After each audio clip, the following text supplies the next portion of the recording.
Hello and welcome to the Front Row Back Row podcast, a show started by two physical therapy school classmates who sat in very different sections of the lecture hall. We cover topics that help you start, build, and grow your physical therapy practice with your hosts, Dr. Owen Campbell and Dr. Brian Wolf. And welcome to the Front Row Back Row podcast. I am your host, Owen Campbell, Dr. Owen Campbell, got to be fancy, owner of Simplify Motion Physical Therapy. And with me is Dr. Brian Wolf, owner of Evolution Physical Therapy and Fitness. Brian, how you doing today? What's up, man? I'm good. Let's do this. Nice. So today we are going to be talking about how to market yourself and a conversation on branding. So for those of you listening, this is going to touch every single healthcare provider out there, whether you are working at a giant monster mega corporation where you have responsibilities within branding, all the way within marketing and supporting their brand, all the way down to somebody who just started out and they need to figure out what their first Instagram post is going to be. Exactly. So everybody who would be really important in the space, we have represented here, right? Because Brian is a clinic owner. He has 4 locations on the East Coast in Connecticut and Long Island. I am just starting out as my own cash-based mobile physical therapist, but I also have history working for some of those bigger companies. So how you doing today, Brian? I'm good, man. I'm good. Good. This is a good one. It's an interesting topic for sure. Yeah. So the first thing I want to talk about is something that's pretty near and dear to my heart right now. Well, first, I want to define the difference between marketing and branding. I was listening to a speaker a few months ago, and he said, PTs need to understand that marketing is just getting your name out there. It is making sure people know who you are, that you're there, and what value you can give them. Now, branding, as I assume, and you've done way more branding than I have, branding is more just making sure that everything singularly fits and that in the market you are always conveying a single thing from your water bottles all the way down to your billboards, right? So that's how I see the difference of it. Is kind of what you're seeing? Yeah, I mean, I think when it comes to, I think first off, it's important to understand that marketing and branding are two different things, right? And I Yeah. think the reason that it's important to understand is marketing is about acquiring customers, right? Yeah. Marketing is about, and that could be a difference of we'll talk about how to measure it and all those things too. But as far as, marketing is concerned, it's, I want to get clients in the door who are going to pay money for services, right? And that's in any business. Yep. And as far as branding, that is going to be, like to your point about understanding what the whole, like, if I think about that, like when I think of brands, like famous brands, I think of like Nike, Yeah. Adidas, right? And so one of the things that I think is important about marketing and in terms of like how we acquire those customers, whether it's social media, whether it's, through newspaper ads, through working on some sort of different aspect in terms of like a community event, right? Branding is going to be about how I can associate things with my brand, along with how I can associate my brand with other brands. And so a great example of this that you see in professional sports is if you think about Nike, they get athletes, they sponsor, different sports. They'll bring out cool colors to doing stuff with runners, to the Olympics. They have made their brand synonymous with athletes. And so I think that when it comes to the brand, we'll all know what that Nike swoosh is, and we'll be like, we know what that is, and that's branding. I think the difference of the two is that branding is the long game, takes a long time. Marketing and getting a person can be today, right? Yeah. So that's a big piece in the differences. The story that I like to use for branding that I heard from Alex Hormozy, I think it's an amazing. He's a smart entrepreneur, brilliant past gym owner. He was like, imagine branding is like a bouquet of flowers.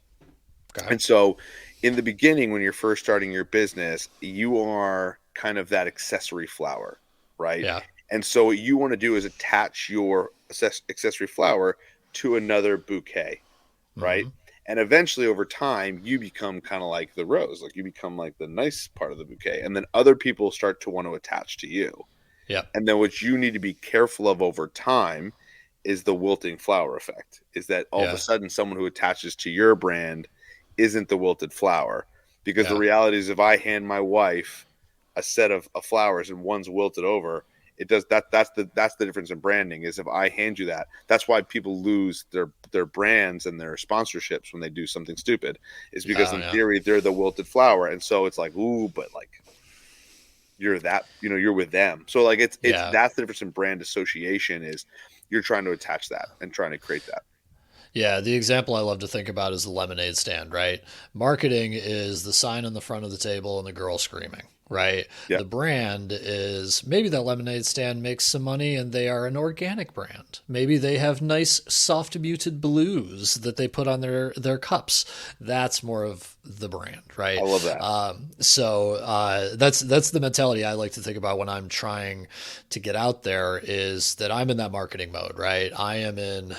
People need to know I'm here. People need to know what I do. It's just a very straightforward conversation with whoever is either on the other side of that phone, other side of the handshake, whatever it is. Yes, I'm conscious a little bit about brands. I want to make my logo look nice, eventually maybe down the road. But right now, I just need people to be customers, right? Yeah. So I find that I'm doing a very I'm almost finding that I need to put things online just so that I continue to be associated with, oh, he has a business now. He's not working for them now, right? Um, and then I think you're very much in the branding space where you may not be putting out an Instagram reel that says, "Oh, by the way, we're good with athletes and ACLs." What you're doing is sponsoring somebody, or what you're doing is, taking a picture of you in the middle of a stadium, Yeah. things like that are more speaking to the brand. Yeah, I mean, I think kind of like segueing what we're talking about is when to market to patients versus when to start branding, and Mm-hmm. I think you can also start branding now, right? Like I Yeah. think that's something you can do, because I think the brand can also be based off of the mission, right? Like Mm-hmm. for evolution and our mission, it's a couple different things. One is to change the perception of physical therapy. And Mm-hmm. so, particularly in the athletic space, so physical therapists were not known to be, working with professional soccer teams and football Mm-hmm. teams and baseball teams and do that. Like we were meant to be in hospitals, right? Like that's what Yeah. everybody told us we had to do. And so we Yeah. wanted to change that perception of where we went, right? Number one. Yeah.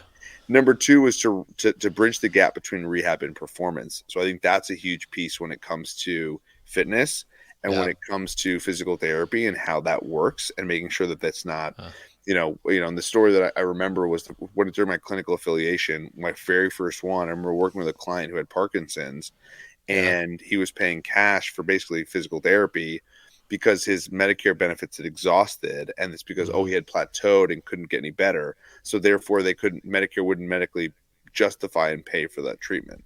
Yeah. And so Yeah. obviously that's since changed with some maintenance stuff, but that was back when we first came out, and that was a Yeah. There was thing. no maintenance. Yeah. Right. And so the reality is now he had to pay cash. And I remember thinking, I was like, well, why don't we have more fitness oriented programs that we could put him in?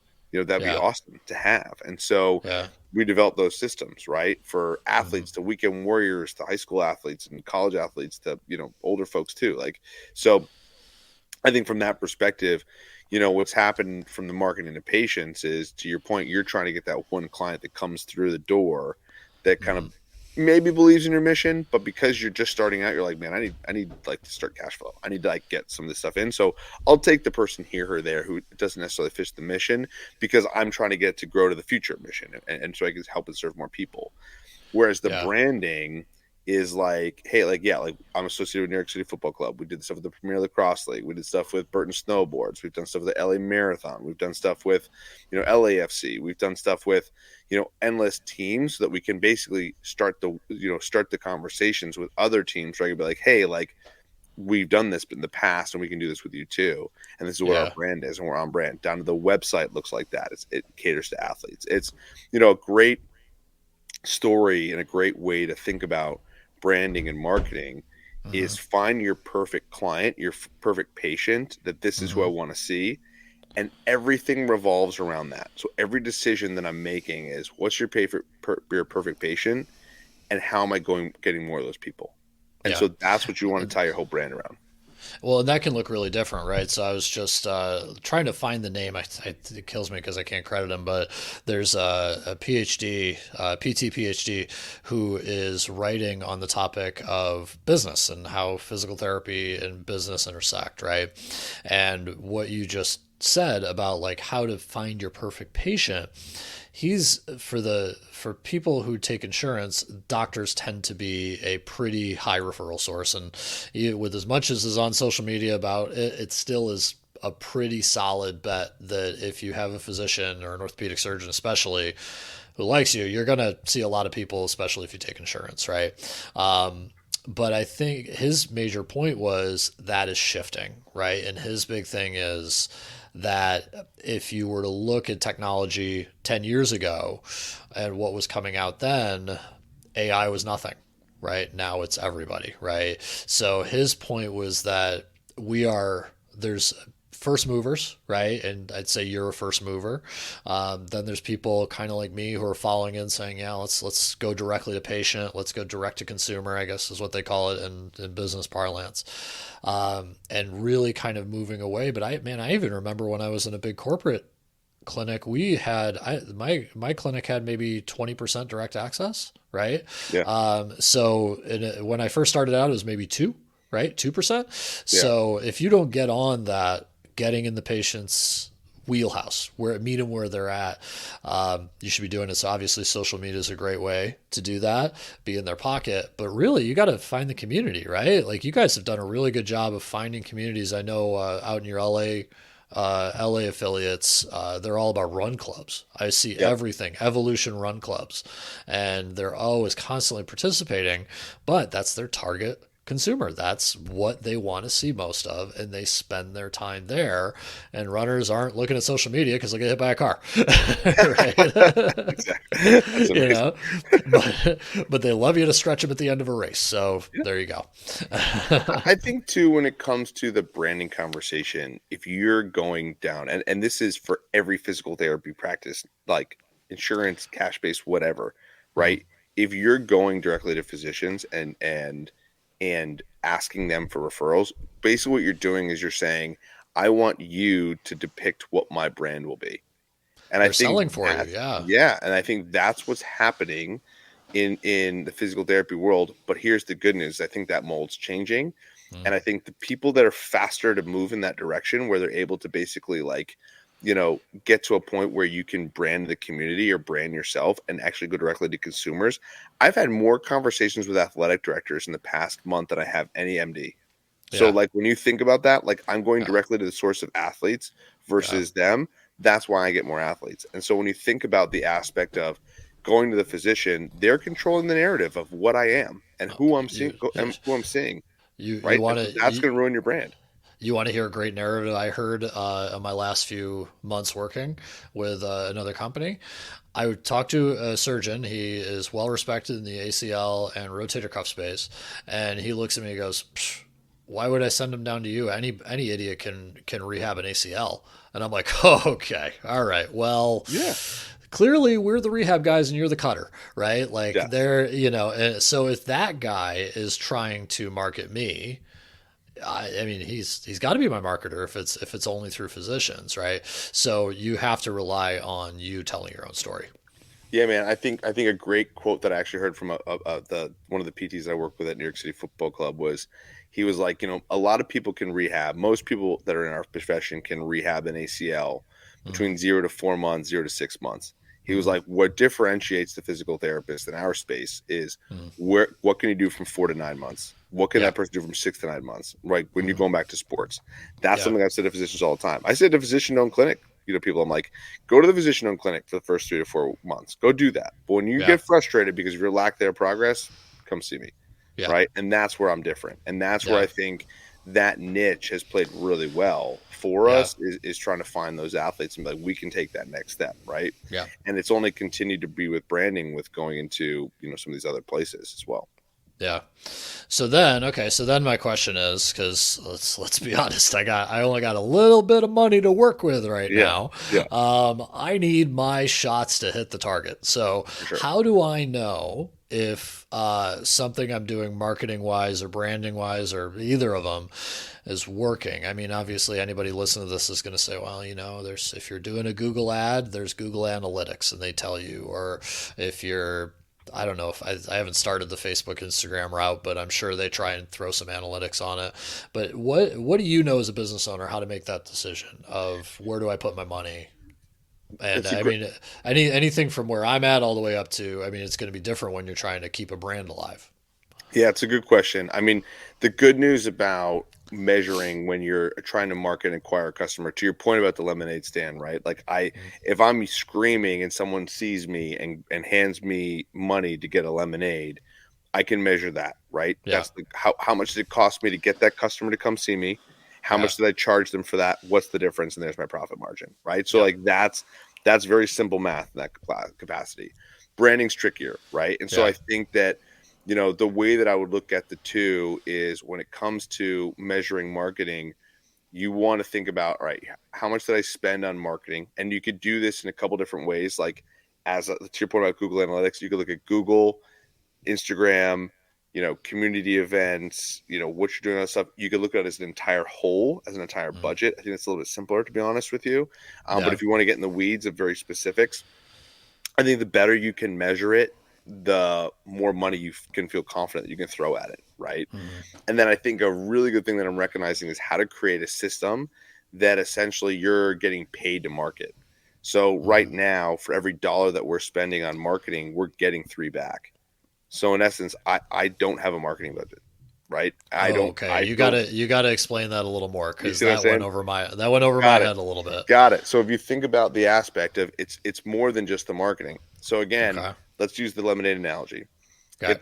If this person yelling, so I had to, let's say I got a sign at my lemonade stand, and Mm, I'm running around yelling with that sign. The cost of mm, acquiring the customer is my time plus me having this thing over my head, right? mm. And what it cost me to make this thing, Yeah. right? So say it cost me $4. Yeah. But if I now what's interesting about that is it's a fixed cost. So Yeah. if I sell five lemonades, let's call it for $2, I Yeah. got $10. Yeah. So for every $4 I put in, I'm getting $10 back Yeah. in essence in that capacity. So in Uh-huh. theory, you're like, let me get two signs, and maybe I hire another person. Now hiring that person, I got to pay that person. So by paying that person, I just increased my cost for acquiring that customer like we talked about. But I got Yep. them with a sign. So in theory, what you want to make sure is that profit margin is hefty enough so that in theory now we're doubling what we're doing at a minimum. So say I got Okay. to pay that person. Where I think people can get into trouble with business is say I had to pay that person $10 and it cost Yeah. me $4 to make that sign, and they only sell five lemonades at $2. I'm losing money. Yeah. So that's the measurement side of that, right? Okay. So I think that's the key to measure. So from a Facebook perspective, we put in about $1. We figured this out yesterday. Literally, it was like we put in $1, we're getting about three back. So the Okay. answer is like you can kind of now we can turn on the fire hose in theory Yeah, because we know, because that's a great return. Yeah. yeah. And the aspect of it is I think that's important is not just the actual marketing. There's so Okay. many pieces to this. It's the marketing and the message you're putting out, the ad you're putting out, but it's also the system that you're like how you're following up with the person when they're a lead, right? Yeah. How you're scheduling that person, how you're talking to that person that schedule. What are you Hmm. selling them, right? Yeah. As you're selling them, how much are you selling them for? Right? Because Yeah. that in essence is the lemonade, the money you're going to take to compare it back to the cost requiring the Yeah. customer. And so And once you even can look at that.